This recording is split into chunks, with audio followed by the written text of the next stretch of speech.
আমার মেয়ে কখনোই একজন গরিব মানুষকে বিয়ে করবে না। এই কথা কে বলেছেন জানেন?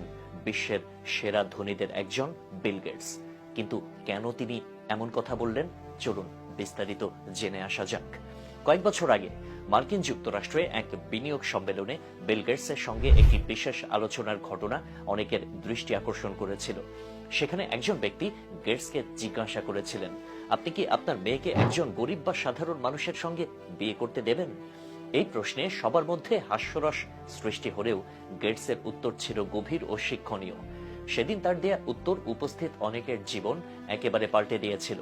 কারণ বিল গেটস সেদিন ব্যাখ্যা করেছিলেন কেন তিনি তার মেয়েকে একজন গরিব মানুষকে বিয়ে করতে নিষেধ করেন।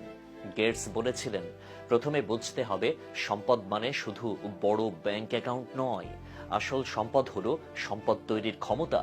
উদাহরণস্বরূপ, একজন ব্যক্তি যদি লটারি জিতে $100 বিলিয়ন পায়, তবুও সে ধনী নয়, কারণ সে টাকা ব্যবহার ও সংরক্ষণের জ্ঞান না থাকলে দ্রুত তা হারিয়ে ফেলবে। এ কারণে লটারি জেতা 90% মানুষ 5 বছরের মধ্যে আবার দরিদ্র হয়ে পড়ে। ধনী এবং গরিবের পার্থক্য কি?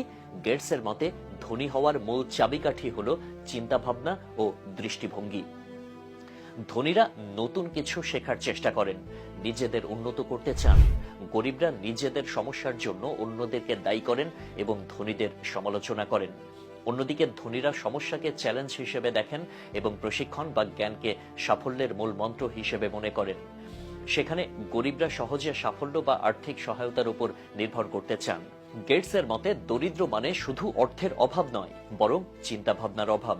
তিনি বলেন, যদি আপনি এমন কাউকে দেখেন যে সমস্যা সমাধান করতে বা নিজেকে উন্নত করতে সচেষ্ট, তাহলে জানবেন সে ধনী হওয়ার পথে। কিন্তু যদি কেউ মনে করে তার সমস্যা সরকার বা অন্যরা সমাধান করবে, তাহলে বুঝতে হবে তার দৃষ্টিভঙ্গি গরিবের মতো। তিনি আরো ব্যাখ্যা করেন, আমি যখন বলি আমার মেয়ে একজন গরিব মানুষকে বিয়ে করবে না, তখন আমি টাকার কথা বলছি না, আমি এমন একজনের কথা বলছি যার মধ্যে সম্পদ তৈরির সামর্থ্য নেই।